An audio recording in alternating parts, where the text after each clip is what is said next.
Fala pessoal, boa tarde de domingo. O Packers acaba de bater o Tennessee Titans por 30-14 e eu resolvi entrar ao vivo para fazer uma espécie de react, na verdade, que também é um review do final dessa partida. Mas porque ontem eu queria falar bastante sobre o Jeff Hafley e aí o programa de ontem eu acabei falando um pouco menos por causa da questão do acidente do Coritiba Crocodiles. Ontem foi um dia muito impactante, então eu consegui. Eu acho que não tava na vibe de gravar esse programa e falar bastante ontem.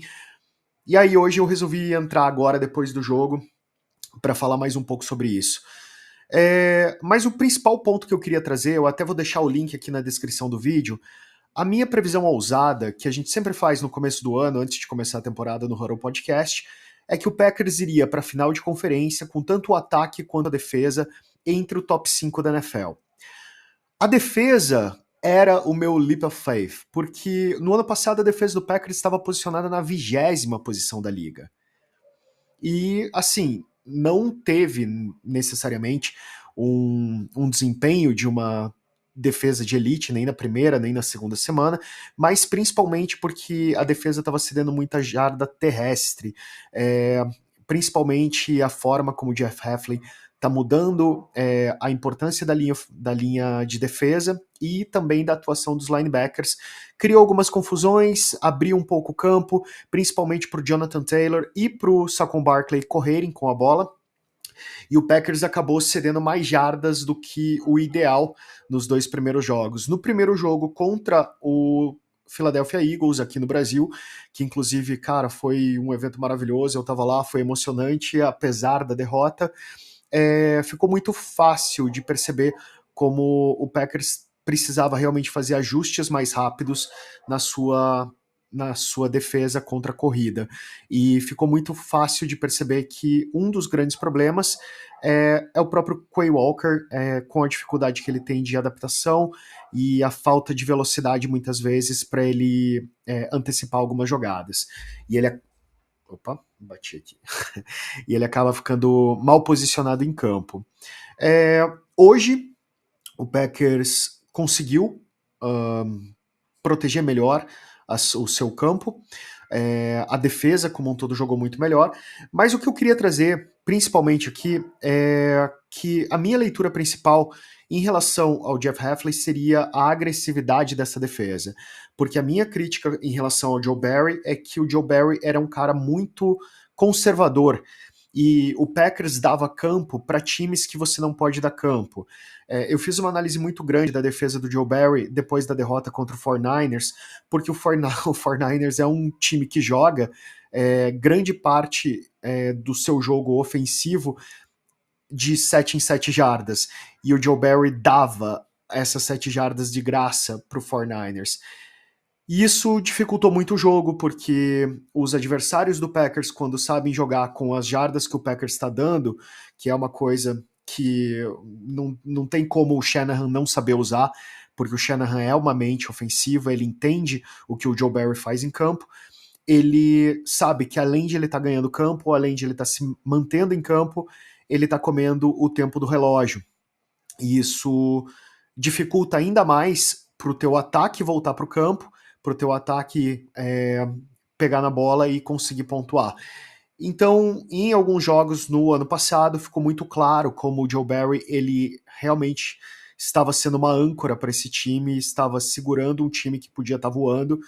E quando foi escolhido o Jeff Hafley para assumir como coordenador defensivo, eu falei isso no podcast, fiz uma análise muito grande sobre ele, trouxe algumas observações muito grandes, e a minha defesa da previsão ousada seria exatamente essa, que a defesa do Packers seria top 5 da liga. Nesse momento, eu não tenho os números ainda, eu vou esperar para ver depois do fechamento da terceira rodada, mas assim, várias coisas contam para uma defesa, né? O Packers cedeu muitas jardas na primeira e na segunda semana, nessa semana não, mas em outras coisas o Packers está liderando, possivelmente em número de sacks, foram 8 nesse jogo, está liderando em interceptações, foram 7 até agora na temporada, inclusive o Packers, nesse momento, na semana 3, ele já tem o mesmo número de interceptações que teve na temporada inteira passada, e grande parte dessas interceptações, claro, o Packers tem uma secundária de muito talento, trouxe o Xavier McKinney, e o Xavier McKinney tá fazendo, enfim, ele aumentou muito o nível de uma secundária que já tinha bons atletas. Mas a verdade é que grande parte dessas interceptações, ela se dá principalmente por causa da pressão que o Packers está colocando no QB adversário. Então, quando você acelera o QB adversário, ele solta a bola de maneira mais displicente. Então, o que a gente tem visto tem sido um pouco isso também. Hoje, por exemplo, poderia ter até mais interceptações se a defesa não tivesse engolindo o Will Levis e jogando ele no chão o tempo todo. Então, ele não teve nem chance de ser interceptado hoje, de tanto que ele foi sacado. Mas mesmo assim, você precisa abalar psicologicamente o QB adversário. E isso era uma coisa que faltava muito na temporada passada. A gente viu caras como o Brock Purdy, por exemplo, praticamente não ser tocado, praticamente não receber pressão e ficar completando passes curtos dentro das linhas dentro das 7 jardas, sem ter ninguém do Packers pronto para taclear, porque o Packers realmente mantinha uma distância muito grande dos adversários, e aí, contra alguns times, ele acabou sofrendo muito, né? O próprio Baker Mayfield, por exemplo, soube explorar muito bem isso. Ele já estava numa fase boa no final da temporada passada, mas além de completar os passes curtos, ele também sabia ganhar jardas com as pernas, por causa desse espaço que a defesa dava, e ele teve um QB rating perfeito no Lambeau Field, na última derrota que o Packers teve na temporada passada. O que, na verdade, assim, coloca... Eu acho que foi um dos jogos também que deixou muito claro que o Joe Barry precisava perder o emprego, sabe? Mas, de qualquer forma, trazendo algumas peças aqui para falar para vocês, Jerry Alexander, mais uma interceptação, uma pick six hoje, o cara que ganhou o coração do Brasil, ele é o nosso CB brasileiro na NFL, assim, não tem um torcedor do Packers que não seja completamente apaixonado por ele, e o cara tá fazendo miséria nessa temporada, mais uma interceptação hoje, dessa vez uma pick six, o Xavier McKinney, como eu mencionei, também 3 interceptações até agora na temporada, uma por jogo, e na defesa, na DL do Packers, o tempo todo muita pressão.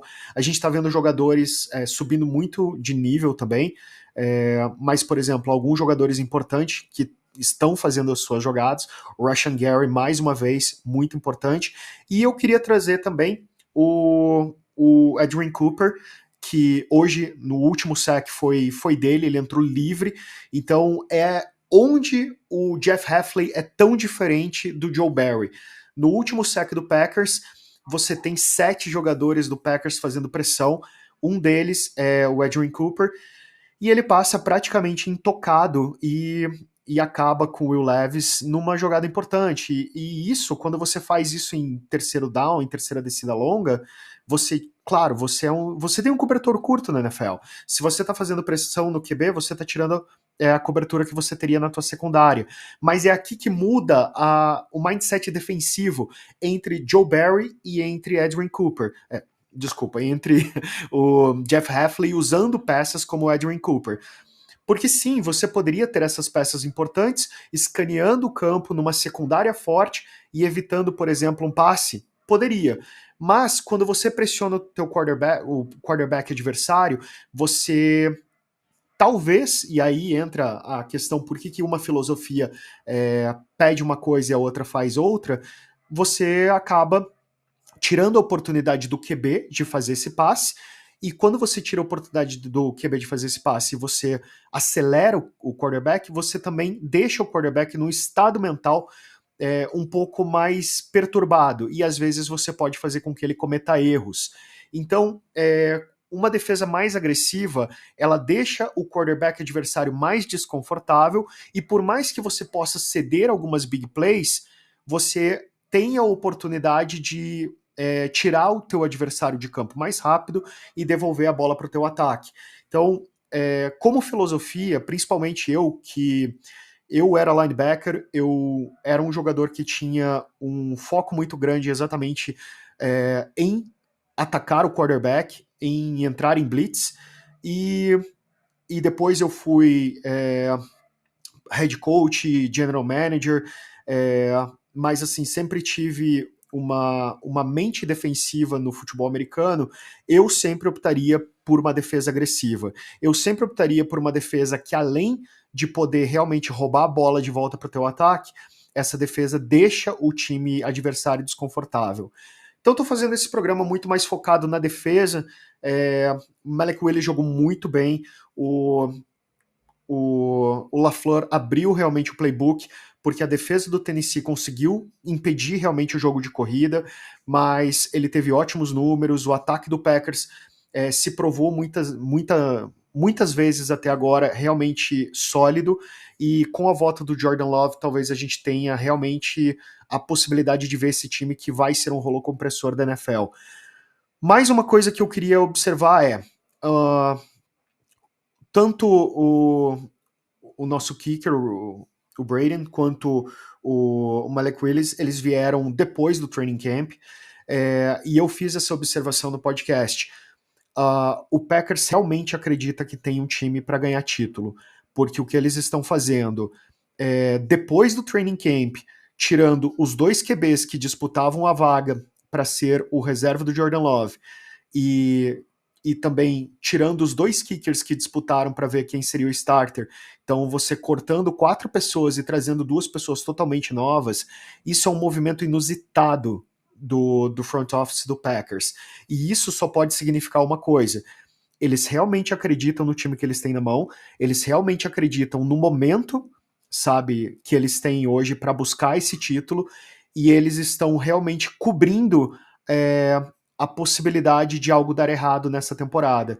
Então vamos atrás de um QB que a gente acredite, caso a gente perca o Jordan Love, vamos atrás de um kicker que a gente acredite, caso a gente dependa dele. E eu acho que as duas escolhas foram acertadas. Então são jogadores aí que estão completando agora um mês na casa e estão tendo um papel importante. O Braden ainda perdendo alguns field goals. Hoje o field goal de 48 jardas que ele perdeu acabou voltando por uma falta, e depois ele fez o de 47. Então assim, acabou não contando o que ele perdeu por causa da falta, mas até agora foram, sem contar esse, então 2 chutes perdidos, um cada semana.